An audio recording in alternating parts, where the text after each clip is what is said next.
Sabe, nama budaya. Assalamualaikum warahmatullahi wabarakatuh. Yang saya hormati Ibu Kepala Dinas Kesehatan Kabupaten Melaka, Ibu Kepala Dinas P2 KB P3A Kabupaten Melaka, Bapak Camat Melaka Barat selaku pembina tim penggerak PKK Kecamatan Melaka Barat, Bapak Babinsa Kecamatan Melaka Barat, Bapak Kapolsek Kecamatan Melaka Barat.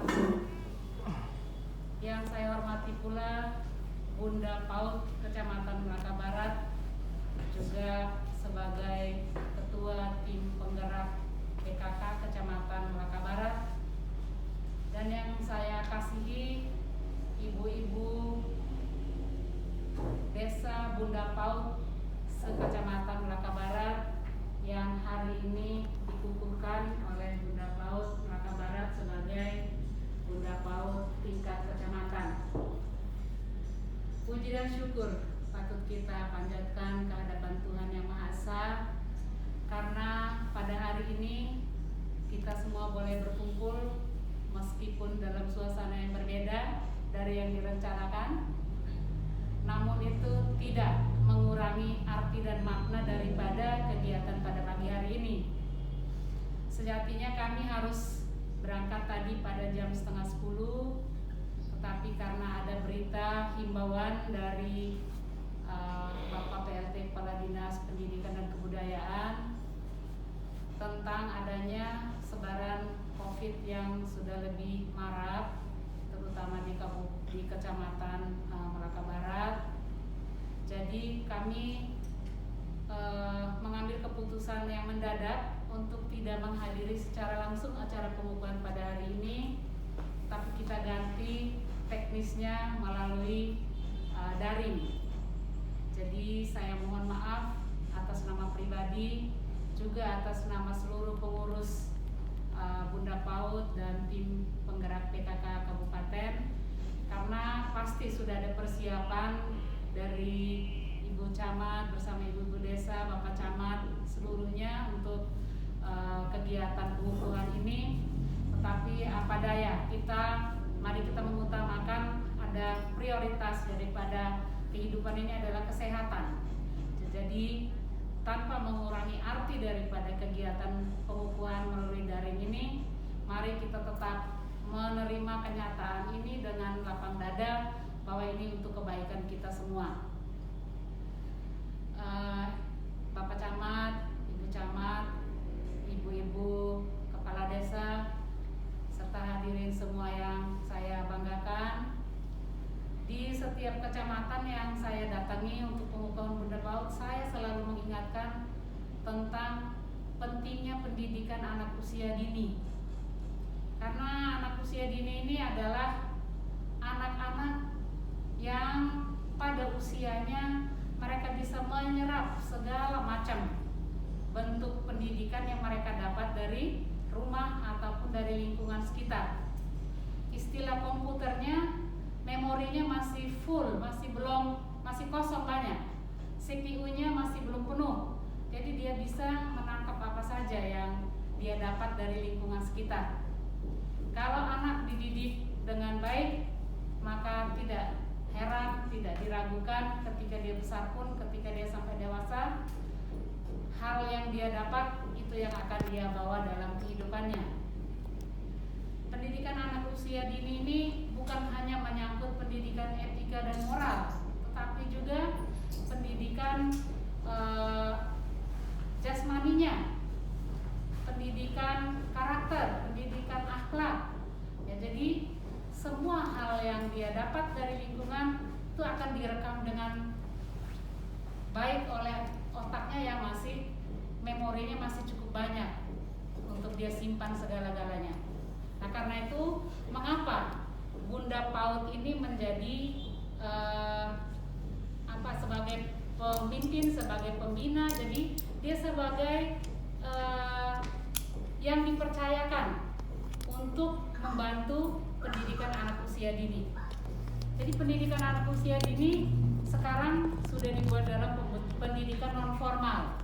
Ya, pendidikan non formal artinya mereka tidak seperti pendidikan formal lainnya mulai dari anak usia sekolah, tetapi mereka sekolah mungkin seminggu 2 kali atau 3 kali dengan waktu belajar yang terbatas, mungkin paling lama itu 4 jam. Tetapi mereka sudah dibekali dengan hal-hal positif yang bisa kita andalkan untuk kehidupan dia di masa depan. Nah, kita sebagai Bunda PAUD yang diberikan tugas tambahan ini, kita harus bekerja sama dengan yayasan-yayasan pengelola PAUD.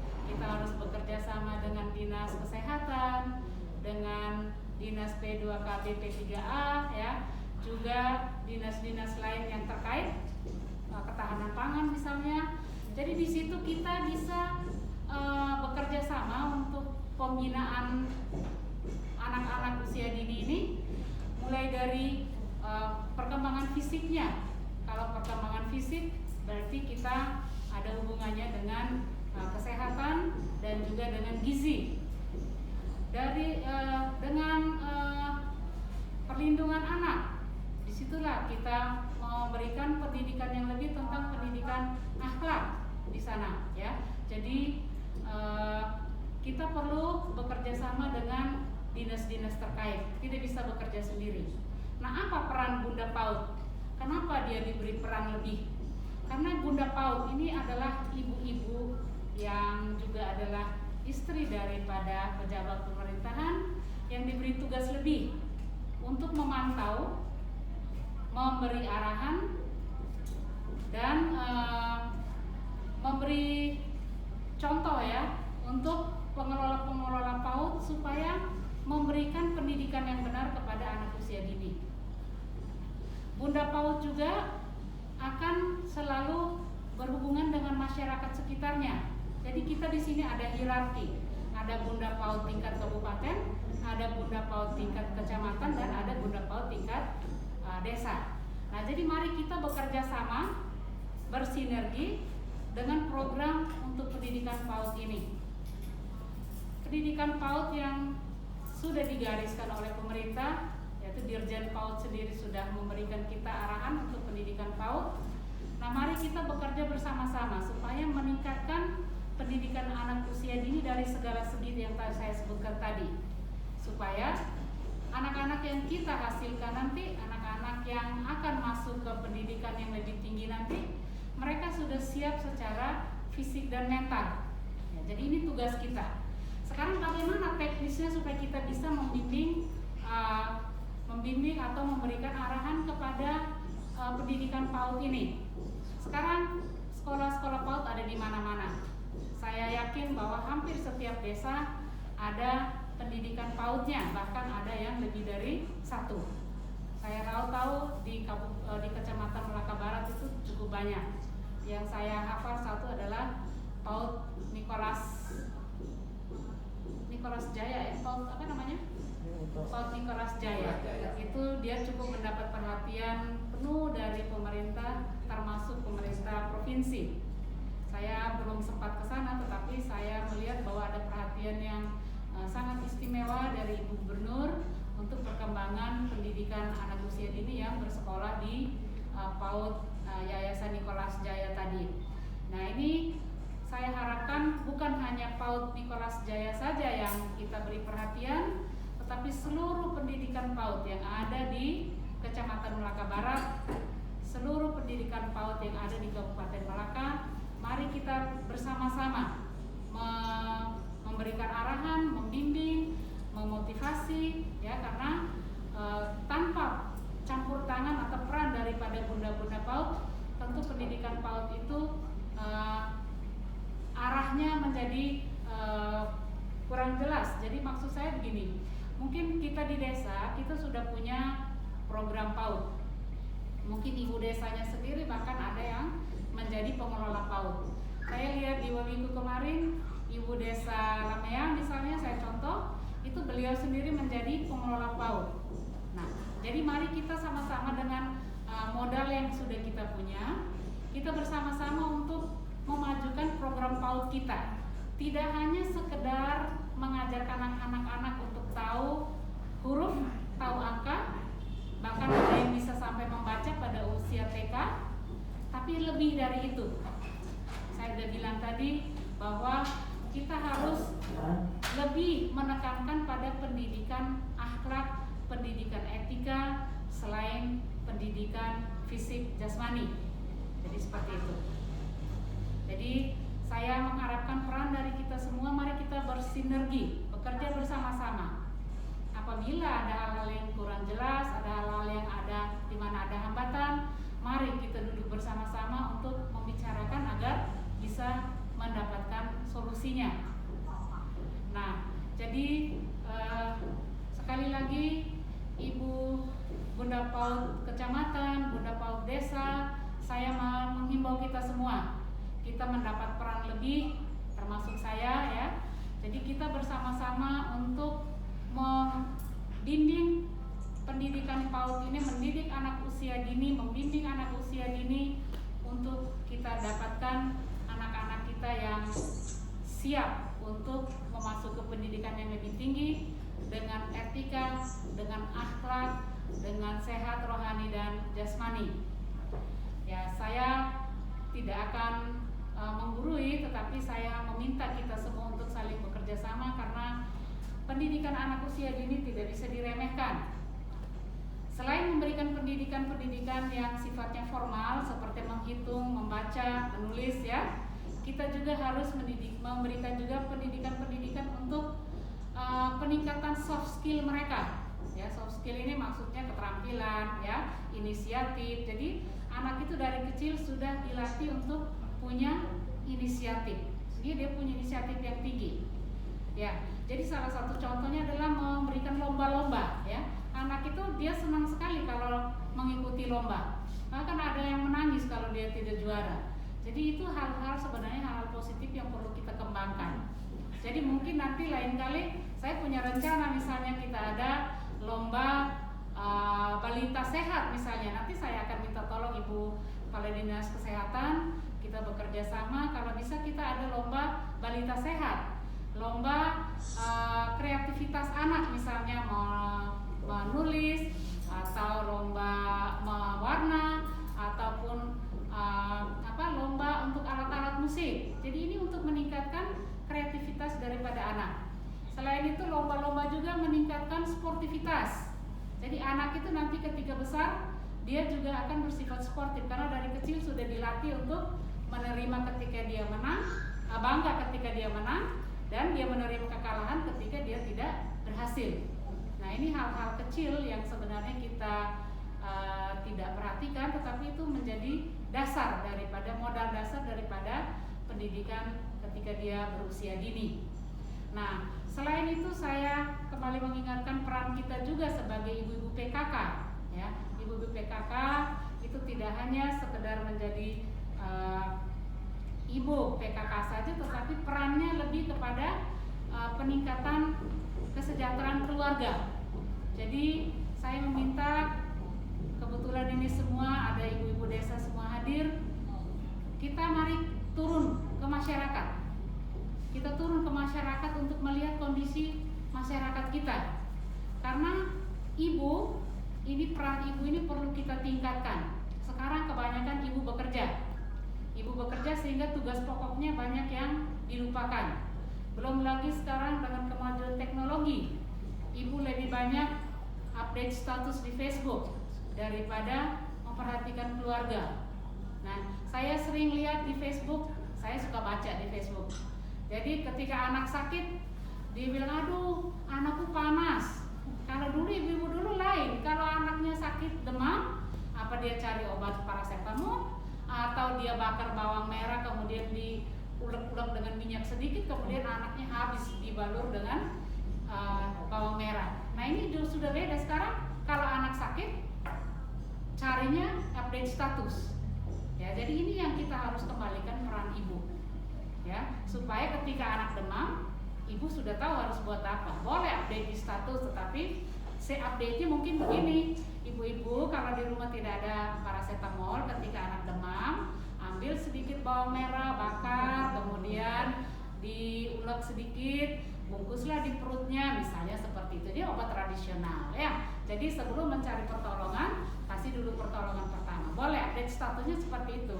Tapi mengeluh aduh panas sih tidak turun-turun ya di Facebook. Nah, repot. Kapan turunnya?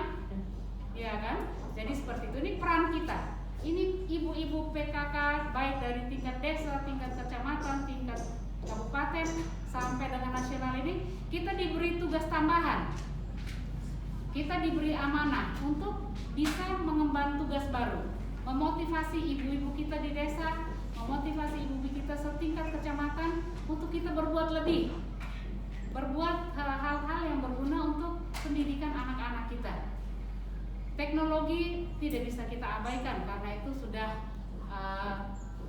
tidak bisa kita tinggalkan karena ini sudah kemajuan zaman. Tetapi jangan sampai teknologi membodohi kita. Nah, ini harus kita perhatikan. Ini yang menjadi tugas pokok kita untuk kembali memberikan peran ibu-ibu. Ibu itu adalah kunci di dalam keluarga. Ibu adalah key person. Jadi tanpa ibu, keluarga itu akan menjadi kacau. Ya. Tidak pernah anak yang pulang sekolah kemudian dia minta makan kepada bapaknya. Tidak pernah ada. Pasti dia bilang, mama saya lapar, mama saya haus, atau mama saya sakit, saya tidak enak badan. Ya. Jadi itu mari kita menyadari fungsi pokok kita sebagai ibu. Kita kembali, meskipun kita berprofesi baik sebagai guru, sebagai perawat, sebagai bidan, sebagai ibu camat, sebagai ibu bupati, mari kita kembali ke tugas pokok kita juga. Ketika senggang, mari kita mengajak anak-anak kita menanamkan hal-hal yang positif kepada anak-anak supaya mereka juga tahu bahwa oh mama saya meskipun dia profesional tetapi dia masih bisa masak telur mata sapi kesayangan saya, kesukaan saya. Dia masih bisa masak nasi goreng. Mama masih bisa bikin mie ulang tahun misalnya. Jadi seperti itu. Ini adalah tugas dan peran kita. Saya mengimbau sekali lagi, mari kita bersinergi. Ke depan saya akan merencanakan untuk kunjungan ke desa. Saya akan keliling 127 desa. Saya ingin tahu ibu-ibu PKK di tingkat desa sudah punya program atau belum. Ibu-ibu PKK di tingkat kecamatan sudah punya program atau belum. Tolong disinergikan sehingga ketika saya turun ke lapangan, saya tahu programnya apa, capaiannya sudah sampai di mana. Saya akan turun. Saya tidak omong kosong, tetapi saya akan turun ke lapangan. Ya, jadi mari kita bekerja sama-sama. Kami mohon dukungan dari Bapak Camat, Bapak-bapak desa yang hadir, yang ikut menyaksikan acara ini, ibu-ibu, bapak-bapak dari dinas terkait. Kami mohon dukungannya supaya kami bisa bergerak. Mari kita saling bahu-membahu, terutama lagi satu sekarang program daripada Bapak Gubernur untuk memerangi stunting. Nah, ini juga adalah hal yang penting karena stunting ini akibat daripada gizi yang buruk. Nah, gizi buruk ini dipengaruhi oleh banyak faktor. Ya, salah satunya adalah faktor pola makan, pola asuh. Ya, nah ini mari coba saya mengajak semua ibu-ibu desa, ibu camat yang kebetulan ada sekarang, mari coba kita membuat satu program membantu ibu kepala dinas kesehatan untuk kita bersama-sama memerangi stunting ini. Ya, saya ada satu ide untuk memerangi stunting, itu saya ingin turun ke lapangan. Saya mau lihat yang gizi buruk kita ada berapa. Saya mau buat uji coba di satu desa untuk penanganan stunting. Nanti saya akan menghubungi ibu kepala dinas ya. Kebetulan ibu juga ada di sini. Nanti supaya kita coba menangani stunting ini secara utuh. Jadi tidak hanya dinas kesehatan punya tugas, tetapi banyak dinas terkait lainnya yang akan ikut terjun ke dalamnya untuk memerangi stunting. Jadi waktu beberapa bulan yang lalu, bulan April saya lupa, saya ke Desa Umataos untuk monitoring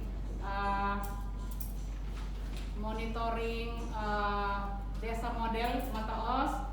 Saya mendapat laporan bahwa di situ ada 3 anak gizi buruk kalau saya tidak salah ya. Kemudian ada 5 yang gizi kurang.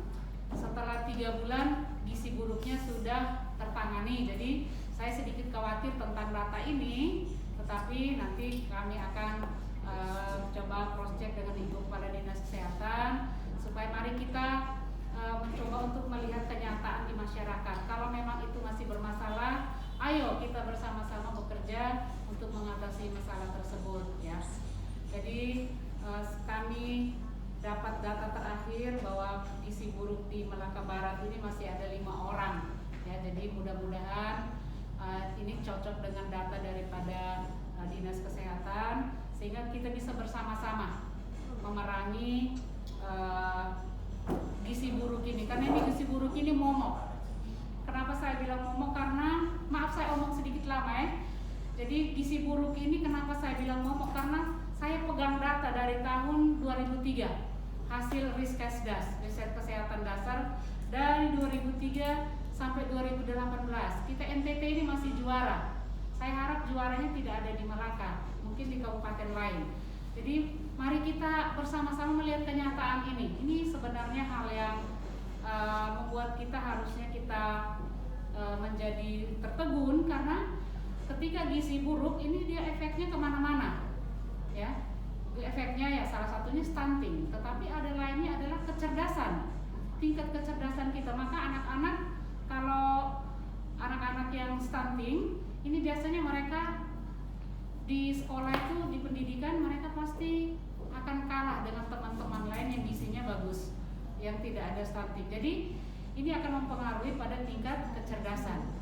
Nah, sekarang sudah zaman teknologi, kalau kita tidak atasi itu maka kita akan ketinggalan zaman. Jadi sekali lagi ini saya menghimbau kita semua, mulai dari ibu-ibu desa, ibu camat Melaka Barat dengan ibu-ibu camat yang lain, mari kita saling bersinergi dengan pengurus Bunda PAUD maupun PKK tingkat kabupaten. Kita berkoordinasi dengan dinas-dinas terkait. Mari kita bersama-sama. Saya bercita-cita kalau bisa setelah tahun 2023 kita tidak ada lagi gizi buruk di Melaka. Itu cita-cita saya. Mudah-mudahan ini bisa tercapai.